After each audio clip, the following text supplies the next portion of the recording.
Salut à tous, aujourd'hui on va s'intéresser au swing de Jules, un excellent jeune joueur, comme vous allez pouvoir le constater avec les images suivantes.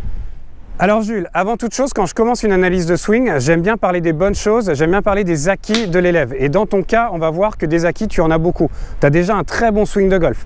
Globalement, devant la balle, tu as une bonne posture. J'y reviendrai parce que j'ai un petit détail à rajouter dessus. Ensuite, on va voir que le démarrage, le club est bien lancé, en ligne, jusqu'à une position en haut du swing où ton club est légèrement lead-off. Il pointe un tout petit peu à gauche de l'objectif. Cette position, d'ailleurs, me fait penser un peu à la position de Matthew Fitzpatrick. Donc une très bonne position. Ensuite, tu vas repartir, tu vas ramener le club encore une fois dans une excellente position avant l'impact, une position qui ferait plaisir à beaucoup de joueurs professionnels, crois-moi. Et puis après, tu vas dérouler jusqu'à un finish complet.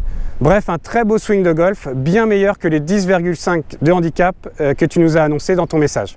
Alors Jules, ton souhait en nous envoyant cette vidéo, c'était d'avoir un exercice pour mieux garder tes angles pendant ton swing. Alors c'est vrai que tu les perds un tout petit peu, tes angles, tu te redresses un tout petit peu lors de ta traversée. Mais déjà, moi, ce que je te dirais, c'est que avant de garder les angles pendant ton swing, il faut déjà en avoir. Et quand on regarde ta posture, moi, ce qui me choque, c'est que tes jambes sont très raides en posture. On va voir que tu es très droit devant la balle. Donc on va te donner un exercice qui va créer ces angles dès le début de ton swing et en plus de ça qui va naturellement te les faire garder pendant ta traversée. Et cet exercice, ça va être de taper des balles avec la balle en dessous des pieds. Donc on va mettre la balle vraiment en dessous des pieds et on va taper des balles dans cette position. Donc au début, beaucoup de swing d'essai et on va voir que les swings d'essai déjà, naturellement quand tu es dans cette pente, tu vas déjà créer plus d'angles dans ton bas du corps, plus de gainage dans les jambes, une posture beaucoup plus dynamique, beaucoup plus sportive que la tienne. Et ensuite, en faisant ton swing, naturellement,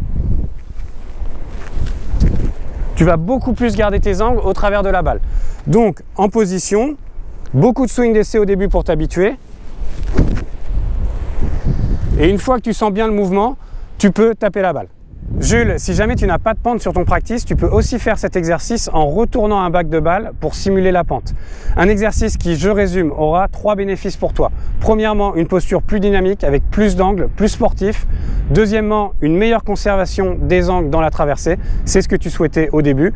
Et dernier bénéfice, tu t'es aussi plaint de trajectoire un tout petit peu trop en draw. Tes balles maintenant seront plus droites. Bref, un exercice qui optimisera ce swing qui franchement mérite beaucoup mieux que les 10,5 de handicap que tu nous as annoncé. Bon entraînement.